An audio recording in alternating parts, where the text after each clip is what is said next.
अस्सलाम वालेकुम। मैं हूं चंद सजाद।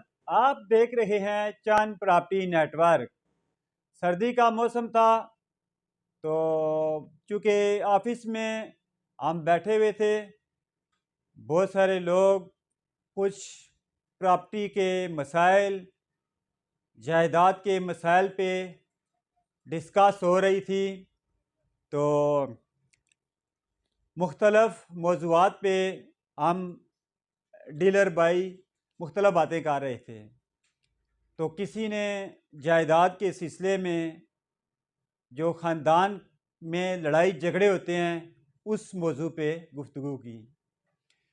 तो मुझे ख़्याल आया कि क्यों ना मैं अपने चैनल के नाज़रीन के लिए भी जायदाद के लिए जो ख़ानदान के झगड़े होते हैं इस मौजू पे वीडियो बनाऊं। आज हमने जायदाद के लिए जो ख़ानदान में झगड़े होते हैं उस पे तफसीली बातचीत करने के लिए जा रहे हैं। उससे पहले आप हमारे चैनल को सब्सक्राइब कर लें और बेल के निशान को भी दबा दें। इससे ये होगा कि जब हम कोई मालूमाती वीडियो अपलोड करेंगे तो उसका नोटिफिकेशन आपको फौरी तौर पे मौसूल हो जाएगा। जायदाद के लिए ख़ानदानों में लड़ाई झगड़े एक आम सी बात है। जिस ख़ानदान के पास ज़मीन ज़्यादा होगी, दौलत ज़्यादा होगी, जायदाद ज़्यादा होगी, यकीनन उस ख़ानदान में लड़ाई झगड़ों का अंसर लाज़मी पाया जाएगा। क्योंकि जायदाद के लिए जब हमारे बुज़ुर्ग इस दुनिया से पर्दा पोशी कर जाते हैं या जब वो बहुत ज़्यादा बूढ़े हो जाते हैं और उनकी गिरफ्त अपने ख़ानदान पे कमज़ोर पड़ जाती है, तो उसके बाद ख़ानदान में लड़ाई झगड़े होना शुरू हो जाते हैं। जो ज़मीन पे लड़ाई झगड़े होते हैं उसमें हमेशा पलड़ा भारी होता है उस फ़र्द का जिसके पास दौलत जायदाद ज़्यादा होती है। क्योंकि वो उसकी कोशिश होती है कि मैं बाकी भी जो जायदाद है, ज़मीन है, दौलत है, जो कुछ भी है, मैं उसको भी हड़प कर जाऊं। चूँकि दौलत जायदाद हर एक इंसान की ज़रूरत होती है। पैसा होगा तो रोटी लेकर खाएंगे, पैसा होगा तो एक जगह से दूसरी जगह पे आप जा सकेंगे। ज़िंदा रहने के लिए, ज़िंदगी गुजारने के लिए पैसा ज़रूरी होता है। और दौलत जायदाद लोग ज़िंदा रहने के लिए और बाद लोग अय्याशी करने के लिए भी बनाते हैं। तो मैं बात कर रहा था ख़ानदान में लड़ाई झगड़ों के बारे में। जिस वक्त बुज़ुर्ग इस दुनिया से ओझल हो जाते हैं या उनकी गिरफ्त अपने ख़ानदान, अपनी फैमिली पे कमज़ोर पड़ जाती है, तो फिर हर एक फ़र्द की ये ख्वाहिश होती है, कोशिश होती है कि मैं अपनी इस ज़मीन में से अपना ज़्यादा हिस्सा लूँ, फ़लाँ ज़मीन मुझे मिल जाए, फ़लाँ प्लाट मुझे मिल जाए, फ़लाँ दुकान मुझे मिल जाए या फ़लाँ प्लाज़ा मुझे मिल जाए। इस तरह के होते हैं बहुत सारे ख़ानदान में मसाइल। और बाज़ औक़ात तो हमने ये देखा है कि एक ही ख़ानदान में हालाँकि उनके पास दौलत जायदाद नहीं होती, लेकिन वो सिर्फ़ वही घर होता है जिसमें वो रह रहे होते हैं। उस घर में रहने वाले जो अफ़राद होते हैं, भाई बहनें, वो चूँकि शादीशुदा जब होते हैं, उनके बच्चे होते हैं, तो उसी घर पे लड़ाई झगड़े शुरू हो जाते हैं। बिलख़सूस घर में लड़ाई झगड़ा जो होता है वो होता है फर्स्ट किचन पे। जिस वक्त बहुत ज़्यादा यूँ कह लें कि जिस वक्त भाइयों की शादियाँ होती हैं, आगे उनकी औलादें होती हैं, फिर जब औलादें बड़ी होना शुरू हो जाती हैं, तो फिर वो किचन पे, छोटे से घर पे लड़ाई झगड़े शुरू कर देते हैं। एक ही ख्वाहिश होती है कि इस घर में मैं रहूँ, मेरा हो, मैं ले लूँ, अपने वालिद से मैं ले लूँ, या अपनी वालिदा के नाम है पे तो मैं ले लूँ। जिसकी वजह से ये जो ख्वाहिश होती है ना लेने की, इसकी वजह से भी लड़ाई झगड़े ख़ानदान में होना शुरू हो जाते हैं। और ये जो ज़मीन, दौलत, जायदाद पे लड़ाई झगड़े होते हैं, ये बाज़ औक़ात क़त्लो गारत की शक्ल भी इख्तियार कर लेते हैं। लोग ज़मीन के लिए, दौलत जायदाद के लिए लड़ना झगड़ना शुरू हो जाते हैं और अपने बहन भाइयों को भी कत्ल करने से गुरेज़ नहीं करते हैं। बहुत सारे इस तरह के वाक़यात रूनुमा होते हैं। मैंने खुद अपनी आँखों से भी देखा है।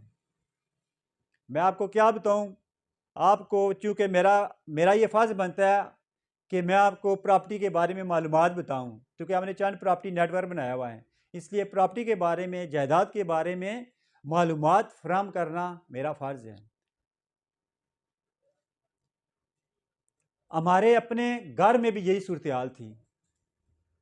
जिस वक़्त हम भाइयों की शादियाँ हुई, बीवियाँ आईं, बच्चे हुए, बड़े हुए, तो उस घर पे हमारे लड़ाई झगड़े शुरू हो गए। किसी ने कहा कि जी ये कमरा मैंने लेना है, किसी ने कहा जी ये साइड मैंने लेनी है, किसी का ऊपर वाली मंज़िल मैंने लेनी है, किसी ने कहा ये मेरे लेना है। उस पे लड़ाई झगड़े शुरू हो गए। इस तरह के लड़ाई झगड़े बहुत सारे ख़ानदानों में होते हैं। इन लड़ाई झगड़ों से कैसे बचा जाए?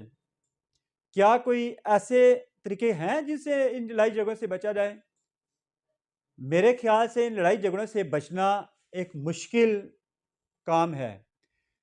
लड़ाई झगड़ों से बचने के लिए कुछ एहतियाती तदाबीर इख्तियार की जा सकती हैं, जिसकी वजह से ख़ानदान में जो लड़ाई झगड़े हैं, वो नहीं होंगे, या होंगे तो बहुत ही कम होंगे, या बहुत ही ज़्यादा खून खराबा उनके लिए नहीं होगा। तो उनके लिए चंद एहतियाती तदाबीर होती हैं कि वो अगर हमारे बुज़ुर्ग इख्तियार कर लें, तो ऐसे ख़ानदानों में लड़ाई झगड़े बहुत ही कम होते हैं। और मैंने ये भी देखा है कि बहुत सारे बुज़ुर्ग बहुत ही समझदार, अक्लमंद होते हैं। वो हर एक की जो हिस्सा होता है, उसको अपनी ज़िंदगी में जिस वक़्त वो पावरफुल होते हैं, उसी वक़्त वो डिवाइड कर देते हैं और अपने औलादों को अलग-अलग घर बना के दे देते हैं, मकान बना के दे देते हैं, या इससे वो तक़सीम कर देंगे। तो इससे भी लड़ाई झगड़े कम हो जाते हैं, या होते ही नहीं हैं, या बहुत ही कम हो जाते हैं। जिस वक़्त सारे भाई 2 भाई हों, 4 हों, 5 हों, एक ही घर में रह रहे हों, तो फिर समझ लें लड़ाई झगड़े उस वक़्त होना शुरू हो जाता है जिस वक़्त उनकी शादियाँ होती हैं, बच्चे होते हैं। फिर वो घर उनके लिए छोटा हो जाता है, तो उसके बाद उस घर में लड़ाई झगड़े होना शुरू हो जाते हैं। जायदाद के लिए, प्लाट के लिए, मकान के लिए, जहाँ कहीं भी वो रह रहे होते हैं, लड़ाई झगड़ा होना लाज़मी होते हैं, किसी न किसी बात पे। अगर वो ज़मीन पे, दौलत जायदाद पे नहीं लड़ रहे हैं, तो किसी न किसी और प्रॉपर्टी पे वो लाज़मी लड़ रहे होंगे। चूँकि जायदाद में, प्रॉपर्टी में ना सिर्फ़ ज़मीन आती है, प्लाट आता है, मकान, घर आता है, बल्कि और भी बहुत सारी जो जायदाद होती है, जिसमें गाड़ियाँ भी होती हैं, या इस तरह की दूसरी चीज़ें होती हैं, सोना ज़ेवर वगैरह होता है, वो भी आता है, उस पे भी लड़ाई झगड़े होते हैं। तो इसका बेहतरीन सलूशन यही है कि हमारे बुज़ुर्ग अपनी मौजूदगी में जिस वक़्त उनकी गिरफ्त अपने ख़ानदान पे मज़बूत होती है, उस वक़्त वो अपने जायदाद की, दौलत की तक़सीम कर लें, तो बेहतर होता है। जब वो उनकी गिरफ्त कमज़ोर पड़ जाती है, फ़ैसला करने की क़ुव्वत उनके हाथ से निकल जाती है, तो फिर होता ये है कि वो फ़ैसले जो करते हैं, उनकी फ़ैसले माने नहीं जाते, उनके फ़ैसले मानते नहीं है कोई भी। एक बेटा कहेगा मैंने ये करना है, दूसरे कह रहे हैं मैंने ये करना है, एक ने कहना है मैंने ये चीज़ लेनी है, दूसरे ने कहना मैंने ये हिस्सा लेना है, फिर वो लड़ाई झगड़े ज़रूर होते हैं। इसलिए हमारे बुज़ुर्गों को चाहिए कि अपनी ज़िंदगी में इस जायदाद को, दौलत को, जो कुछ भी है, वो अपनी मौजूदगी में उस वक्त तकसीम कर दें जिस वक्त उनकी गिरफ्त अपने ख़ानदान पे मजबूत होती है। और जब वो समझे कि अब हमारी गिरफ्त कमज़ोर होना शुरू हो गई है, हमारी गिरफ्त ख़ानदान पे ढीली होना शुरू हो गई है, तो उसी वक्त उनको चाहिए कि वो अपनी ख़ानदान के बारे में, दौलत जायदाद के बारे में फ़ैसले कर लें, ताकि आने वाला जो वक्त है, जो ख़तरनाक वक्त होता है उनकी औलाद के लिए, बच्चों के लिए, उससे बचा जा सके। आपको हमारी ये वीडियो अच्छी लगी तो आप हमारे चैनल को सब्सक्राइब कर लें और बेल के निशान को भी दबा दें। इससे ये होगा कि जब हम कोई मालूमाती वीडियो अपलोड करेंगे उसका नोटिफिकेशन आपको मौसूल हो जाएगा। तो इस तरह की प्रॉपर्टी की बहुत सारी आम मालूमात आपको आइंदा बनाने वाली वीडियो में बताने के लिए जा रहे हैं। इससे भी अच्छी मालूमात हम आपको बताने के लिए जा रहे हैं। और उसके अलावा हम जो प्रॉपर्टी है, प्लाट, मकानात और घर, इनके बारे में भी बहुत ही अच्छी वीडियो अपलोड करने के लिए जा रहे हैं। और उसके अलावा हम इस्लामाबाद में जो हाउसिंग सोसाइटीज़ हैं और CDA के जो सेक्टर्स हैं, उनके बारे में बहुत ही मालूमाती वीडियो अपलोड करने के लिए जा रहे हैं। इसलिए आप हमारे चैनल को सब्सक्राइब कर लें। मिलते हैं एक नई अच्छी वीडियो के साथ। अल्लाह हाफिज़।